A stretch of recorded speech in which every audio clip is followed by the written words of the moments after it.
ध्यान रहे मिटने की। राबिया एक सूफी फकीर है, औरत। कुरान में एक वचन है कि शैतान को घृणा करो, वह वचन उसने काट दिया।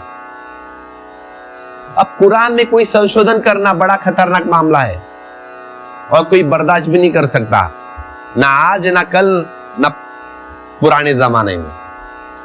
मुसलमान बर्दाश्त नहीं कर सकते अगर कोई उसमें चेंजेस करे तो, या काट दे तो लाइन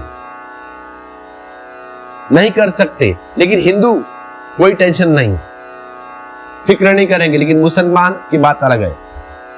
अगर गीता में भी 2-4 पंक्तियां इधर उधर कर दी तो ठीक, कोई हर्ज नहीं। लेकिन कुरान बर्दाश्त के बाहर, मुसलमान बर्दाश्त न करेंगे। तो एक दूसरा फकीर राबिया के घर में मेहमान था।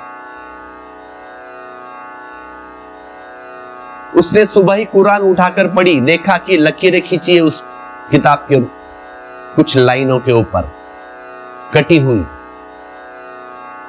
कुरान में और तरमीम सुधार। वो तो घबरा गया फकीर। उसने कहा, किसने ये पाप किया? यह तो आखिरी वचन है परमात्मा के, उसके सिवाय कुछ नहीं। इसमें सुधार हो ही नहीं सकता, क्योंकि लास्ट वचन है परमात्मा के। ऊपर से आए, अल्लाह ने भेजे। जो उसने कहना था तो कह दिया अल्लाह ने, और जो नहीं कहना था नहीं कहा। आखिर है, लास्ट। अब मोहब्बत पैगंबर के बाद कोई पैगंबर नहीं है, कोई होने को नहीं है। यह किसकी ना समझी। बड़ा क्रोधित हुआ वो फकीर। बाजू में राबिया बैठी थी। राबिया ने सुना। राबिया ने कहा, नाराज मत हो, ये जो लाइन खींची है मैंने ही खींची है, किसी और ने नहीं। अब ये फकीर का विश्वास न बच सका उसके ऊपर, क्योंकि राबिया जैसी फकीर वो भी ऐसा कर सकती है। उसने कहा, तुझ जैसा भक्त और तूने ऐसा किया काम। तो राबिया का उत्तर सुनिए। राबिया ने कहा है कि क्या करूं, मेरी मजबूरी है। जब से परमात्मा में प्रेम लगा, अल्लाह में प्रेम लगा, जब से आशिकी बनी, तब से अब कोई शैतान दिखाई नहीं पड़ता। तब से कोई शैतान दिखाई नहीं पड़ता। अब तो शैतान में भी सामने मेरा खड़ा हो जाए तो उसमें भी मैं परमात्मा को देख लूंगी। अब तो शैतान भी मेरे सामने खड़ा हो तो मुझे परमात्मा ही दिखाई पड़ेगा उसमें। इसीलिए शैतान को घृणा करो। अब इस वाक्य का क्या अर्थ, इसीलिए मैंने ये मिटा दिया, इसको मैंने काट दिया। ये मेरे काम का नहीं है।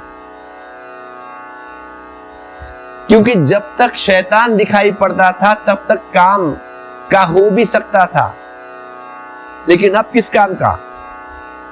अब मैं चाहे देखो वहां सब परमात्मा ही परमात्मा है। पौधे में परमात्मा, पत्थर में परमात्मा, सब में परमात्मा, गधे में भी परमात्मा। कोई दुष्ट आदमी हो उसमें भी परमात्मा दिखाई पड़ता है। अभी प्रेम ही बचा है, परमात्मा ही बचा है बस, इसलिए मैंने काट दिया। प्रेम की पहचान बढ़ती जाए तो धीरे धीरे तुम पाओगे कि इस संसार में रंग ढंग बदलने लगे जीवन के। पक्षी वही है लेकिन गीत का अर्थ बदल गया।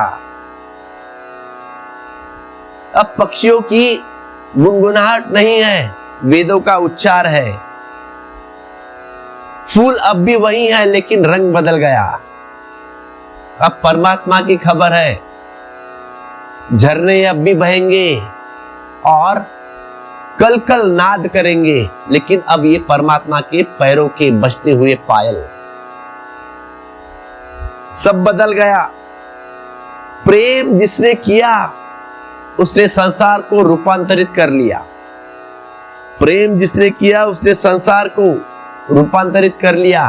तुम्हारी दृष्टि में तुम्हारा संसार है। और ध्यान रखना, अगर प्रेम पर कहीं भूल चूक हो गई और प्रेम पहले कदम है परमात्मा की तरफ। ध्यान रखना, प्रेम पहला कदम है परमात्मा की तरफ। अगर वह भूल चूक हो गई तो तुम कितने ही चलो पहुंच ना पाओगे। एक बार रास्ता गलत पकड़ लिया, खत्म।